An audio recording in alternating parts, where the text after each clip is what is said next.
चलिए, good morning.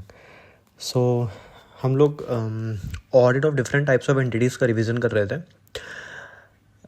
सो मेरा जो पार्ट 1 था वो मैंने एंड किया था फाइनेंशियल एडमिनिस्ट्रेशन पे।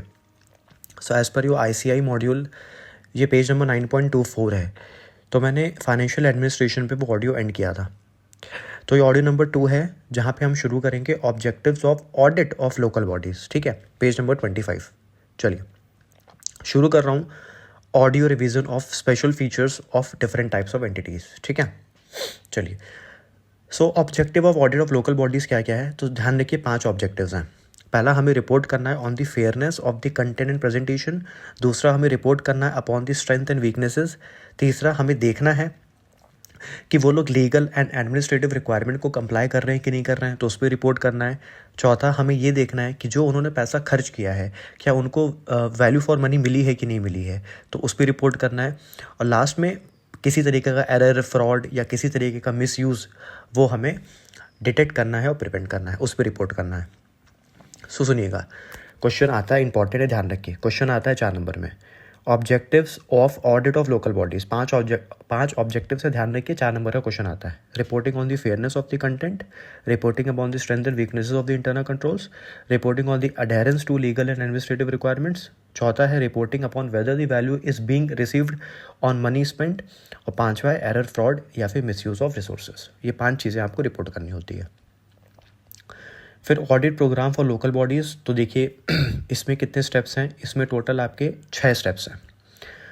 Audit programme of local bodies, पहला अपॉइंटमेंट, दूसरा ऑडिटर्स कंसर्न, तीसरा रूल्स एंड रेगुलेशंस, चौथा ऑथराइजेशन, 5वां प्रोविजनिंग, फिर है परफॉर्मेंस। तो ये ऑडिट प्रोग्राम है, इसके 6 पॉइंट्स हैं।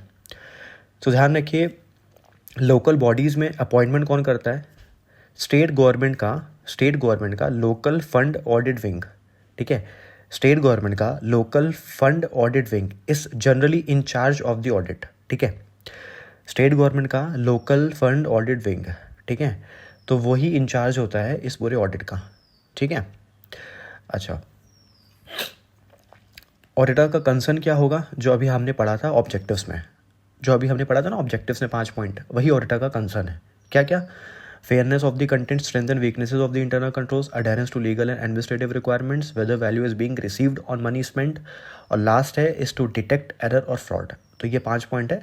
अच्छा, तीसरा है rules and regulations. Auditor check करेगा कि जो भी खर्चे हो रहे हैं, जो भी एक्सपेंडिचर हो रहे हैं, वो as per the rules and regulations हो रहे हैं कि नहीं हो रहे हैं। 4th पॉइंट है ऑथराइजेशन। तो ऑथराइजेशन में वो चेक करेगा कि जो भी खर्चे हो रहे हैं वो ऑथराइज थे कि नहीं थे। 5th है प्रोविजनिंग। सिंपल पॉइंट है कि जो भी खर्चे हों उसका पहले प्रॉपर प्रोविज़न बने, उसके बाद ही वो खर्चे हों। पहले प्रॉपर प्रोविज़न बने, उसके बाद ही खर्चे हों। परफॉर्मेंस का सिंपली मतलब ये होता है कि हम यहाँ पे देखेंगे कि कंपनी ने जो भी खर्चा किया है वो खर्चा सही तरीके से इकोनॉमिकली वो खर्चा रन हो रहा है कि नहीं। मतलब होता है ना कि हमने हॉस्पिटल बनवा दिया, स्कूल्स बनवा दिए, तो इकोनॉमिकली वो स्कूल चल रहा है कि नहीं चल रहा है, हॉस्पिटल चल रहा है कि नहीं चल रहा है, स्कीम से लोगों को फ़ायदा हो रहा है कि नहीं हो रहा है, जो रिजल्ट्स हम एक्सपेक्ट कर रहे थे वो रिजल्ट्स हमें मिल रहे हैं कि नहीं मिल रहे हैं। तो ये परफॉर्मेंस के पॉइंट है।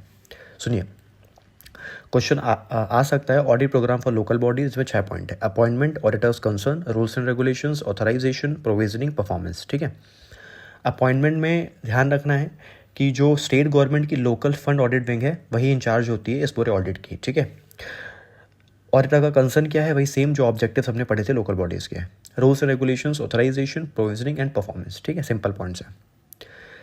चलिए शुरू कर रहा हूँ, ऑडिट ऑफ NGO। ठीक है, ऑडिट ऑफ NGO। देखिए, NGO का आपने बहुत सारे एड्स देखे होंगे, बहुत सारे ऑब्जेक्टिव्स पढ़े होंगे।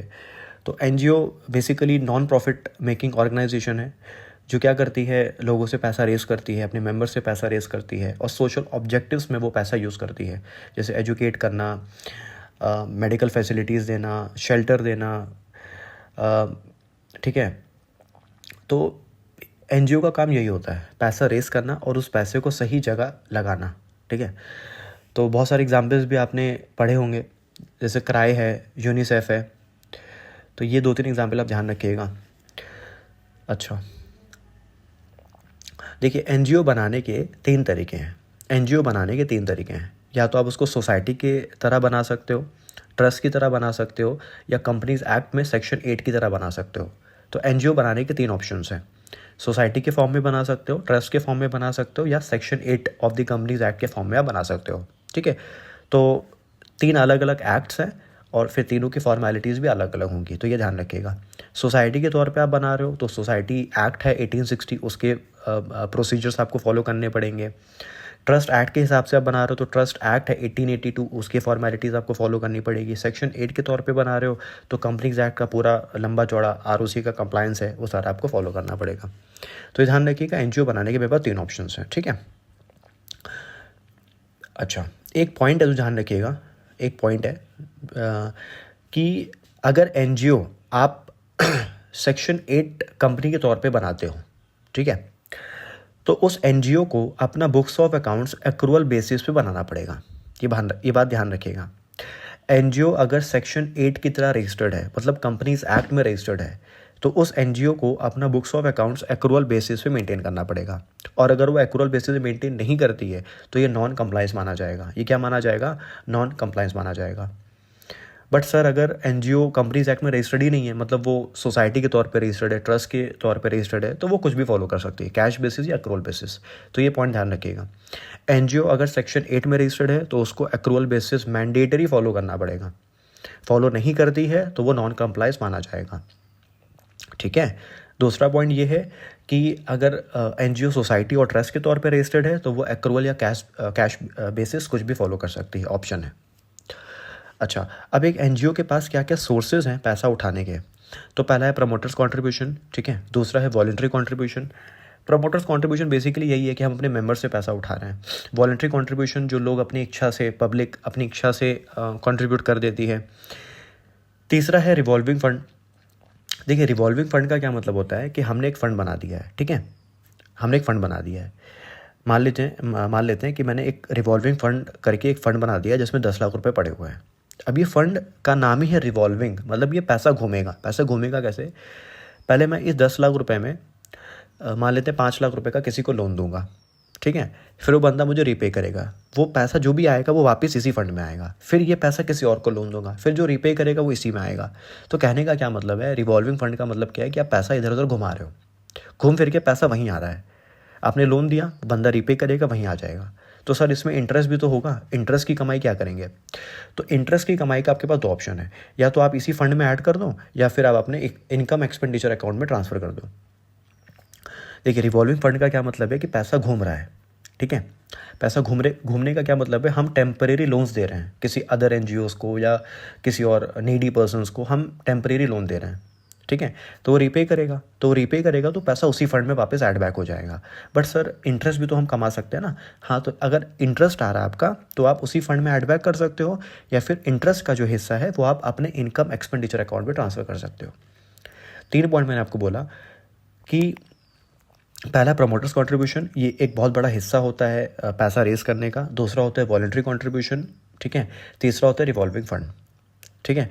रिवॉल्विंग फंड का क्या मतलब है कि हम टेम्परेरी लोन्स दे रहे हैं, ठीक है, और फिर उस पैसे को रिकवर कर रहे हैं, ठीक है। जो भी इंटरेस्ट होगा वो आप रिवॉल्विंग फंड में ऐड बैक कर सकते हो या फिर अपने इनकम एक्सपेंडिचर अकाउंट में ट्रांसफ़र कर सकते हो। अच्छा, कभी कभी डोनेशंस हमें मिलते हैं कुछ स्पेसिफिक डायरेक्शंस के लिए। जैसे बंदा हमको डोनेशन दिया और वो बोल रहा है कि सर आप इस पैसे से ये ज़मीन खरीद लीजिए, इस पैसे से स्कूल बनवा दीजिए, इस पैसे से हॉस्पिटल बनवा दीजिए, इस पैसे से यहाँ पे इंफ्रास्ट्रक्चर बनवा दीजिए। तो कहने का क्या मतलब है? Donation grants received for acquisition of specific fix assets. तो कभी कभी हमको फिक्स एसेट के लिए भी डोनेशन ग्रांट्स मिलते हैं, और कभी कभी डोनेशन ग्रांट्स हमें काइंड में ही मिलते हैं। काइंड का क्या मतलब है कि कुछ लोगों ने कुछ कपड़े दान कर दिए, कुछ किताबें दान कर दी, महीने 2 महीने का राशन दान कर दिया, कुछ भी, ठीक है, मेडिसिन दान कर दी, ठीक है। अब बात आती है एप्लीकेशंस की, ये पैसा कहाँ कहाँ यूज़ होगा? तो मेंटेनेंस में यूज़ हो सकता है, चैरिटी में यूज़ हो सकता है, एस्टेब्लिशमेंट में यूज़ हो सकता है, ऑफिस एडमिनिस्ट्रेशन में यूज़ हो सकता है, ठीक है, प्रोजेक्ट एक्सपेंसेस में यूज़ हो सकता है। तो देखिएगा, पैसा उठाने के क्या क्या सोर्सेज हैं? Promoters contribution, voluntary contribution, donation grants received for acquisition of fix asset, contribution in kind. तो ये सारे सोर्सेज हैं। पैसा यूज़ कहाँ कहाँ होगा? एडमिनिस्ट्रेशन में, डोनेशन में, चैरिटी में, एस्टेब्लिशमेंट में, मेंटेनेंस में। तो ये सारे सोर्सेज हैं। अच्छा, जब ऑडिटर प्लान करेगा अपने ऑडिट को, जब ऑडिटर प्लान करेगा अपने ऑडिट को तो कुछ एरियाज़ पे फोकस करेगा, कुछ एरियाज़ पे कॉन्सेंट्रेट करेगा। मतलब बेसिकली ऑडिटर को ऑडिट करनी है एनजीओ की, ऑडिटर को ऑडिट करनी है एनजीओ की, तो पहले उसको अंडरस्टैंडिंग लेनी पड़ेगी ना।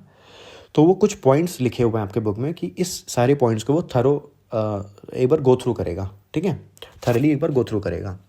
देखिए क्या क्या पॉइंट्स है, वो देखेगा एनजीओ का मिशन क्या है, विज़न क्या है, ठीक है। लीगल फॉर्म समझेगा एनजीओ का, लीगल फॉर्म मतलब सोसाइटी है, ट्रस्ट है, सेक्शन 8 कंपनी है, ठीक है। उसके मिनट्स पढ़ेगा, पता चलेगा क्या क्या डिसीजंस लिए जाते हैं, क्या अकाउंटिंग फॉलो कर रहा है, ठीक है। तो ये सारी बेसिक अंडरस्टैंडिंग लेगा, इंटरनल कंट्रोल्स कैसा है, फंडिंग कहाँ से आ रही है, तो बेसिक अंडरस्टैंडिंग लेगा। फिर इस अंडरस्टैंडिंग के बेसिस पे अपनी मटेरियलिटी सेट करेगा, अपना nature timing of extend decide करेगा। ये सारे बेसिक पॉइंट्स हैं।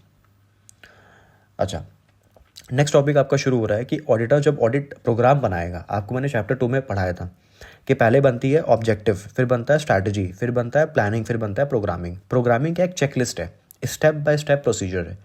ऑडिट प्रोग्राम क्या होता है, स्टेप बाय स्टेप प्रोसीजर है। तो ऑडिटर जब ऑडिट प्रोग्राम बनाएगा तो कौन कौन से एरियाज़ को कवर करेगा। हम प्रोग्राम बना रहे हैं ना कि क्या क्या एरिया चेक करना है, कैसे कैसे करना है, तो उसमें वो क्या क्या एरिया चेक करेगा, क्या क्या एरिया कवर करेगा। तो बस हेडिंग में बता दे रहा हूँ आपको। कॉर्पस फंड को चेक करेगा, रिजर्व्स को चेक करेगा, loans, fix asset, investments, cash, bank, inventory, programme, project expenses, establishment expenses. तो ये मेन हेडिंग्स हैं, इसमें कोई याद करने वाला खास है भी नहीं, बस आप मेन में ध्यान रखना। कॉर्पस फंड कैपिटल का पार्ट होता है, रिजर्व्स कैपिटल का पार्ट होता है, फिर आपका लोन्स नॉन करेंट लाइबिलिटी का पार्ट होता है, फिर आप non current asset, fix asset, investment, current asset में cash, bank, inventory. Basic structure है, आप याद कर लीजिएगा इसको। फिर अगर हमको रिसीट्स चेक करनी है, ठीक है, हमको एनजीओ की रिसीट चेक करनी है, तो उसके लिए हमें क्या क्या चेक करना पड़ेगा। मेंबरशिप फ़ीस कहाँ से आ रही है, सब्सक्रिप्शन कितना आ रहा है, इंटरेस्ट डिविडेंड्स कितना आ रहा है, आपने कोई प्रोग्राम चलाया होगा, फंड रेजिंग प्रोग्राम, तो उससे कितना रिसीविंग हुई आपको। तो ये सारे एरियाज़ हम चेक कर सकते हैं। क्या क्या, membership fees, subscription, interest, dividends, या आपने कोई फंड रेजिंग प्रोग्राम शुरू किया होगा तो उससे आपको कुछ रिसीट्स आई होगी, तो वो हम चेक कर सकते हैं। चलिए, नेक्स्ट पॉइंट है मेरा audit of soul trader. Next point क्या है मेरा, audit of soul trader, page number 32 पे। पहले कुछ 2-3 पॉइंट मैं बेसिक्स आपको रिवाइज करा रहा हूँ। देखिए, पहली बात, सोल प्रोप्राइटरशिप में ऑडिट मैंडेटरी नहीं है। पहला पॉइंट, सोल प्रोप्राइटरशिप में ऑडिट मैंडेटरी नहीं है। बट अगर सोल प्रोप्राइटर का टर्नओवर 1 करोड़ से एक्सीड करता है तो ऑडिट मैंडेटरी हो जाती है, ठीक है। ये पहला पॉइंट ध्यान रखिएगा।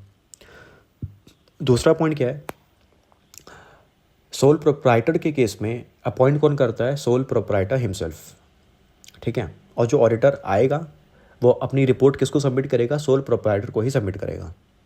अच्छा, फिर मैंने आपको एक रूल बताया था कि अगर ऑडिटर चेंज होता है तो जो इनकमिंग ऑडिटर है, मतलब जो नया ऑडिटर है, उसको प्रीडेसेसर ऑडिटर को, मतलब प्रीवियस ऑडिटर को, पुराने ऑडिटर को कम्युनिकेट करना पड़ेगा कि हम इस वाले क्लाइंट की ऑडिट को एक्सेप्ट कर रहे हैं। तो आपको उनसे एनओसी लेना पड़ेगा, नो ऑब्जेक्शन सर्टिफिकेट लेना पड़ेगा प्रीडेसेसर ऑडिटर से। और अगर वो ऑब्जेक्शन कर देता है तो आप ऑडिट एक्सेप्ट नहीं कर सकते हो। ये मैंने आपको पढ़ाया था, फिर से रिवाइज करा रहा हूँ। जो भी इनकमिंग ऑडिटर है उसको प्रीडेसेसर ऑडिटर से एनओसी लेना पड़ता है, नो ऑब्जेक्शन सर्टिफिकेट, कि सर मैं इस ऑडिट को एक्सेप्ट कर लूँ, आपको कोई ऑब्जेक्शन तो नहीं है। वो कहते हैं नहीं, आप एक्सेप्ट कर लीजिए, हमें कोई ऑब्जेक्शन नहीं है, तो आप ऑडिट एक्सेप्ट कर लोगे। और अगर वो ऑब्जेक्शन रेज करते हैं तो आप ऑडिट एक्सेप्ट नहीं कर सकते हो। तो इसमें यही सारे पॉइंट्स हैं और कुछ खास नहीं है। नेक्स्ट मैं शुरू कर रहा हूँ ऑडिट ऑफ फर्म। इसमें कुछ बेसिक पॉइंट्स मैं आपको रिवाइज करा दूँ। पार्टनरशिप फर्म में कौन अपॉइंट करता है, पार्टनर्स हिमसेल्फ। रिपोर्ट किसको सबमिट करेंगे, पार्टनर्स को ही सबमिट करेंगे। अच्छा, क्या पार्टनरशिप फर्म में ऑडिट कराना मैंडेटरी है, आंसर इज़ नो। बट अगर पार्टनरशिप फर्म का टर्नओवर एक्सीड करता है 1 करोड़ से तो ऐसे केस में ऑडिट कराना मैंडेटरी हो जाता है, ठीक है। यहाँ पे भी वही सेम पॉइंट है कि अगर ऑडिटर चेंज होता है, in the case of change of auditor, so it would be duty of incoming auditor to communicate with the previous auditor. मतलब जो भी इनकमिंग ऑडिटर है उसकी ड्यूटी बनती है, जिम्मेदारी बनती है कि प्रीडेसेसर ऑडिटर को कम्युनिकेट करे और उनसे एनओसी ले, ठीक है। एनओसी नहीं लेगा तो वो नॉन कंप्लायंस माना जाएगा इनकमिंग ऑडिटर के ऊपर केस हो सकता है, ठीक है। अच्छा, पेज नंबर 34 पे ये इंपॉर्टेंट मैंने मार्क करवाया था क्लास में। जब एक ऑडिटर ऑडिट शुरू कर रहा है, जब एक ऑडिटर पार्टनरशिप फर्म की ऑडिट शुरू कर रहा है तो कुछ कुछ मैटर्स को कंसिडर करेगा। जब एक ऑडिटर ऑडिट शुरू कर रहा है तो कुछ कुछ मैटर्स को कंसिडर करेगा, एक होता है ना प्लानिंग करने के लिए, अंडरस्टैंडिंग लेने के लिए। अभी ऑडिट मैं शुरू नहीं किया हूँ, ये शुरू करने से पहले मैं एक बेसिक अंडरस्टैंडिंग बना रहा हूँ। तो देखिए, पहले मैं समझूंगा बिजनेस का नेम स्टाइल क्या है, पार्टनरशिप का ड्यूरेशन कितना है, कितना कैपिटल लोगों ने कंट्रीब्यूट किया है, ठीक है। फिर उसके बाद बोरिंग कैपेसिटी कितनी है पार्टनर्स की, इंटरेस्ट रेट ऑफ इंटरेस्ट कितना मिलता है, सैलरीज कितनी पेएबल है पार्टनर्स को, पार्टनर्स की ड्यूटीज़ क्या है, पार्टनरशिप फर्म का बैंक अकाउंट कौन ऑपरेट कर रहा है, क्या क्या लिमिटेशंस रेस्ट्रिक्शंस हैं पार्टनर्स के राइट्स में। तो ये सारी चीज़ें एक बेसिक अंडरस्टैंडिंग हम लेंगे, ठीक है। कब? ऑडिट शुरू करने से पहले। क्या क्या पॉइंट है, हम समझेंगे कि बिजनेस का नेम स्टाइल क्या है, ड्यूरेशन ऑफ पार्टनरशिप क्या है, कितना कैपिटल पार्टनर्स ने रेस किया है, ठीक है, बोरिंग कैपेसिटी क्या है पार्टनर्स की, रेट ऑफ इंटरेस्ट कितना पेएबल है उनके कैपिटल में, सैलरीज कितना पेएबल है, कौन पार्टनरशिप फर्म का बैंक अकाउंट ऑपरेट करता है, लिमिटेशन रिस्ट्रिक्शंस क्या क्या हैं। तो ये सारी चीज़ें हम बेसिक अंडरस्टैंडिंग ले लेंगे ऑडिट शुरू करने से पहले। अब ऑडिट पार्टनरशिप फर्म की होगी तो उसके क्या क्या फ़ायदे हैं, क्या क्या एडवांटेजेस हैं। तो 5 पॉइंट्स हैं: dispute, dissolution, reliable, admission, control. Dispute, dissolution, reliable, admission, control. Dispute का क्या मतलब है? देखिए, कभी कभी ऐसा हो सकता है कि पार्टनर्स में डिस्प्यूट हो जाए कि आपने हमें प्रॉफिट कम क्यों दिया, आपने हमें इंटरेस्ट कम क्यों दिया। कभी डिस्प्यूट हो जाता है, उनको लगता है नहीं प्रॉफिट ज़्यादा था, आपने कम दिखाया, ठीक है। तो कभी कभी ऐसा डिस्प्यूट हो जाता है। तो अगर ऑडिट हो रही है तो वो रिलाय करेंगे क्योंकि ऑडिटर एक इंडिपेंडेंट पर्सन है, वो ऑडिट करेगा तो प्रॉपर प्रॉफिट निकालेगा, प्रॉपर सब कुछ निकालेगा, तो आप उस पर रिलाय करोगे, तो डिस्प्यूट कम हो जाते हैं फिर, ठीक है, डिस्प्यूट कम हो जाते हैं। डिसोल्यूशन, देखो जब पार्टनरशिप फर्म डिसॉल्व होती है तो सबको अपने अपने हिस्से मिलते हैं, सबको अपने अपने हिस्से मिलते हैं। तो अब अगर डिसोल्यूशन के टाइम पे ऑडिट हो चुकी है तो हमें प्रॉपर आइडिया रहेगा कि किसको कितना अमाउंट देना है। अगर ऑडिट हो चुकी है तो हमें प्रॉपर आइडिया रहेगा कि किसको कितना अमाउंट देना है। ऑडिट ही नहीं हुई है तो एक रिलायबल एविडेंस ही नहीं बैठेगा कि कैसे अमाउंट को कंप्यूट किया जाए, कैसे अमाउंट को कंप्यूट किया जाए। लेकिन ऑडिट हो चुकी है तो हमें आइडिया रहेगा कि किसको कितना देना चाहिए। थर्ड पॉइंट है रिलायबिलिटी। तो सही बात है, अगर ऑडिट हो चुकी है तो बैंक से लोन लेना ईजी रहेगा, रिलायबल रहेगा कहीं ना कहीं। एडमिशन, यही सेम पॉइंट है एडमिशन का भी, कि अगर कोई नया पार्टनर एडमिट हो रहा है तो उनसे कितना पैसा लेना है कैपिटल के फॉर्म में, वो भी हमें पता चल जाएगा। आज मेरी कंपनी की ऑडिट हुई है, आज मेरे पार्टनरशिप फर्म की ऑडिट हुई है, तो मुझे पता है मेरे पार्टनरशिप फर्म की वैल्यू क्या है आज, तो उस वैल्यू के हिसाब से मैं नए पार्टनर से उतना पैसा मांग सकता हूँ। कंट्रोल, 5th पॉइंट बेसिक है कंट्रोल, ठीक है। अच्छा, अब नेक्स्ट हेडिंग है matters which should be specially considered in the audit of accounts. ये पॉइंट क्या बोल रहा है कि आप जब ऑडिट कर रहे हो तो इन सारे पॉइंट्स को आप स्पेशली कंसीडर कीजिएगा। हेडिंग क्या है? पेज नंबर 35 पे सबसे लास्ट में, matter which should be specially considered in the audit of accounts. देखिए, इसके पहला जो हेडिंग था वो ये था कि ऑडिट शुरू करने से पहले हमें क्या क्या मैटर कंसीडर करने हैं, ऑडिट शुरू करने से पहले, just to have the understanding about the client. But यहाँ पे क्या बोल रहा है कि ऑडिट के दौरान, ठीक है, ड्यूरिंग द ऑडिट आपको क्या क्या चीज़ें स्पेशली कंसीडर करनी है।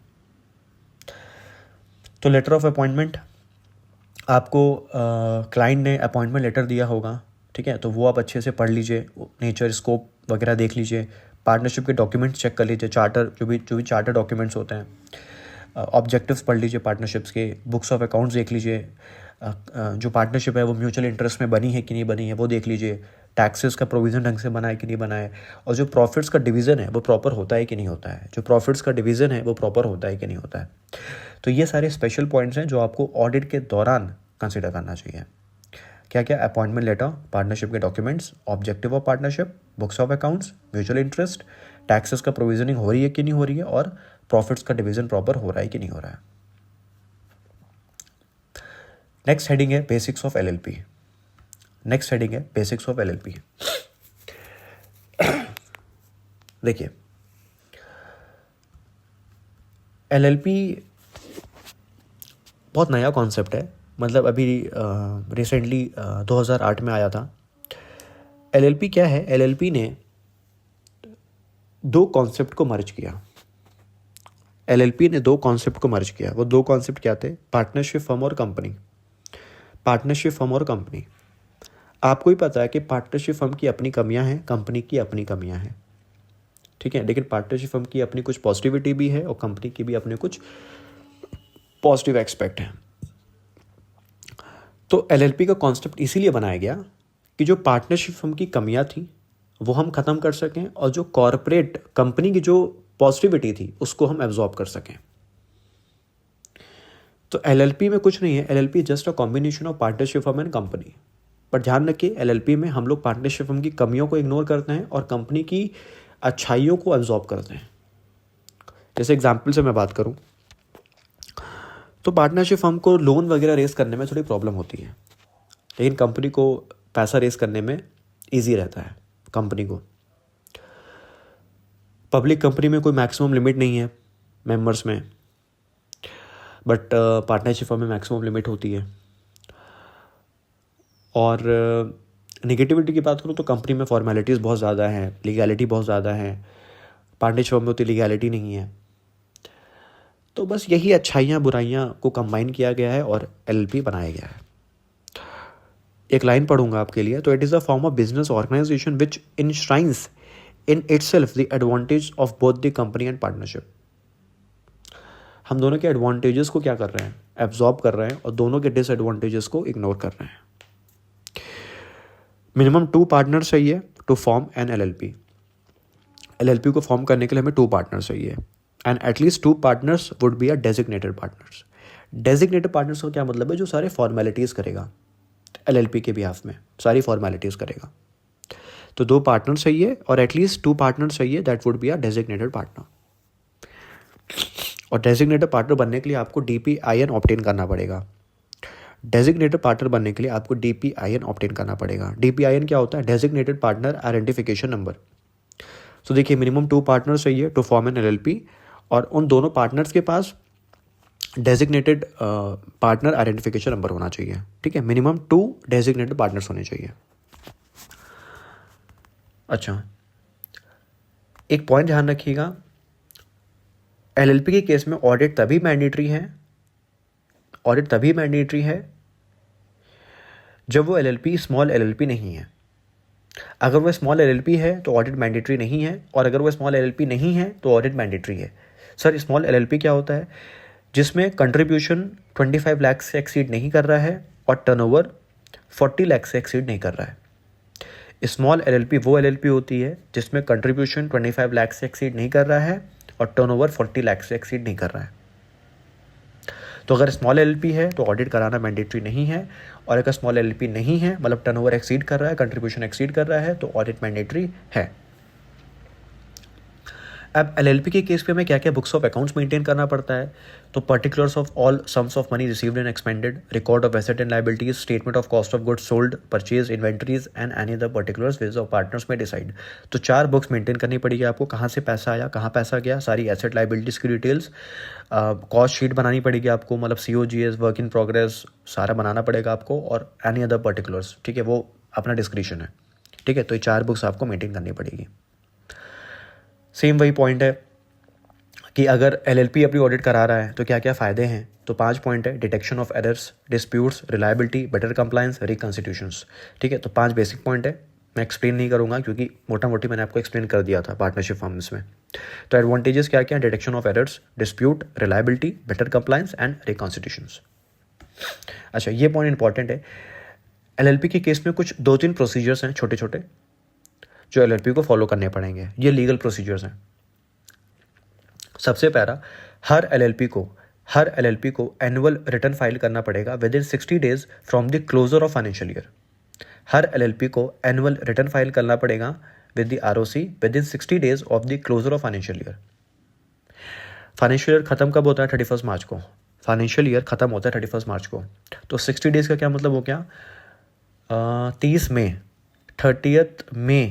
तक आपको ROC के पास एनुअल रिटर्न फाइल करना पड़ेगा इन फॉर्म 11। 30 मई तक, ठीक है।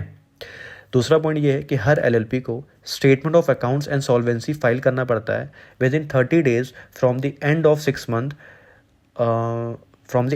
month the financial year to which the statement of accounts and solvency relates. मतलब क्या हुआ, हमको statement of accounts and solvency file करना पड़ेगा फॉर्म नंबर 8 में। कितने दिन के अंदर? फाइनेंशियल ईयर एंड हुआ वहाँ से 6 महीना, और जहाँ 6 महीना एंड हुआ वहाँ से 30 दिन। फाइनेंशियल ईयर एंड हुआ 31 मार्च को, 31 मार्च से 6 महीना मतलब 30 सितंबर, 30 सितंबर से 30 दिन मतलब 30 अक्टूबर। तो आपको प्रीवियस ईयर का statement of accounts and solvency next year के 30 अक्टूबर तक फाइल करना पड़ेगा इन फॉर्म नंबर 8। तो 2 फॉर्म है back to back, form number 11, form number 8। Form number 11 है एनुअल रिटर्न का, फॉर्म नंबर 8 है statement of accounts and solvency. Form number 11 जाएगा आपका 60 डेज़ के अंदर, मतलब 30 मई के अंदर जाएगा। फॉर्म नंबर 8 में थोड़ा सा रिलैक्सेशन दिया गया है, तो वो आपको 30 अक्टूबर तक फाइल करना है, ठीक है। 30 अक्टूबर कैसे आया? 6 महीना प्लस 30 दिन, 6 महीना प्लस 30 दिन। नेक्स्ट पॉइंट है अपॉइंटमेंट ऑफ ऑडिटर। तो ध्यान रखिए, अगर आपका फर्स्ट फाइनेंशियल ईयर है, मतलब आप इसी साल एलएलपी आप बने हो, तो फर्स्ट फाइनेंशियल ईयर है, तो आप किसी भी दिन मतलब 31 मार्च से पहले कभी भी अपॉइंट कर सकते हो ऑडिटर को। 31 मार्च से पहले before the end of first financial year कभी भी आप ऑडिटर को अपॉइंट कर सकते हो। सेकेंड पॉइंट है, अगर ये फर्स्ट ईयर नहीं है आपका, मतलब सब्सिक्वेंट ईयर है, तो ऐसे केस में 30 डेज़ पहले from the end of financial year, 30 days prior to the end of financial year, मतलब 30 दिन पहले आपको अपॉइंट करना है, ठीक है। तीसरा पॉइंट क्या है? To fill the casual vacancy. कभी कभी कैजुअल वैकेंसी आ जाती है कि ऑडिटर छोड़ के चला गया, तो ऐसे केस में उसका ऑफिस वेकेंट हो जाता है, तो ऐसे केस में भी हम ऑडिटर को अपॉइंट कर सकते हैं, या लास्ट में हम ऑडिटर को रिमूव कर देते हैं, उस वजह से वैकेंसी आ जाती है, तो उस केस में भी हम ऑडिटर को अपॉइंट कर सकते हैं। तो अपॉइंटमेंट ऑफ ऑडिटर के 4 पॉइंट है कि अगर आपका फर्स्ट फाइनेंशियल ईयर है, तो ऐसे केस में आप 31 मार्च तक कभी भी अपॉइंट कर सकते हो, ठीक है। बट आपका सब्सिक्वेंट ईयर है, तो ऐसे केस में 30 दिन पहले prior to the end of financial year, उसके 30 दिन पहले मतलब आप मान के चलिए 1 मार्च तक आपको ऑडिटर को अपॉइंट करना पड़ेगा। थर्ड पॉइंट है to fill the casual vacancy. Last point है to fill the casual vacancy caused by the removal of auditor, ठीक है। फिर ऑडिटर की ड्यूटीज़ क्या क्या है? तो ऑडिटर ये सारी चीज़ें चेक करेगा, engagement letter, minutes book, LLP के एग्रीमेंट्स, रिपोर्टिंग, ये सारी चीज़ें चेक करेगा। अब एलएलपी के एग्रीमेंट में क्या क्या चीज़ें होती हैं? बेसिक पॉइंट्स है, nature of business, amount of capital, interest, duration, drawing, salaries, boring powers, loans, profit sharing ratio, वही सारे पॉइंट्स हैं जो पार्टनरशिप फर्म में थे। तो ध्यान रखिए, जब एक ऑडिटर एलएलपी की ऑडिट करेगा तो ये 4-5 पॉइंट है जो गो थ्रू करेगा। क्या क्या है? एंगेजमेंट लेटर देखेगा, मिनट्स बुक पढ़ेगा, एलएलपी की एग्रीमेंट देखेगा और रिपोर्टिंग करेगा। रिपोर्टिंग में 3 पॉइंट है, वो रिपोर्ट करेगा, मेंशन करेगा कि जो फर्म्स के रिकॉर्ड्स हैं वो करेक्ट एंड रिलायबल हैं कि नहीं है। दूसरा, क्या उसको सारी इन्फॉर्मेशन एंड एक्सप्लेनेशन टाइमली मिले थे कि नहीं मिले थे। और थर्ड, वो बताएगा क्या कोई रेस्ट्रिक्शन था क्या उसके काम पे, कोई लिमिटेशन लगाया गया क्या उसके काम पे। तो ध्यान रखिए, अगर हम एलएलपी की ऑडिट कर रहे हैं तो रिपोर्टिंग में ये 3 एरिया हम कवर करेंगे। प्रॉपर रिकॉर्ड्स थे कि नहीं थे, हमें सारी इन्फॉर्मेशन एक्सप्लेनेशन टाइमली बेसिस में मिली कि नहीं मिली, और क्या हमारे काम के ऊपर, हमारे चेकिंग के टाइम पे कोई रेस्ट्रिक्शंस हमारे ऊपर लगाया गया था कि नहीं लगाया गया था। तो जब ऑडिटर रिपोर्ट करेगा तो इन 3 पॉइंट को मेंशन कर देगा। चलिए फिलहाल इस ऑडियो में मैं यहीं तक रेस्ट्रिक्ट कर रहा हूँ अपने आप को। मैं पेज नंबर 39 तक रिवाइज करा चुका हूँ, ठीक है। पेज नंबर 39 तक ये था मेरा ऑडियो नंबर 2। नेक्स्ट वाले ऑडियो में मैं शुरू करूँगा चैरिटेबल इंस्टीट्यूशन, ठीक है। तो ये था मेरा ऑडियो नंबर 2। नेक्स्ट ऑडियो बनेगा audio number 3, audit of charitable institution से, ठीक है। चलिए, थैंक यू।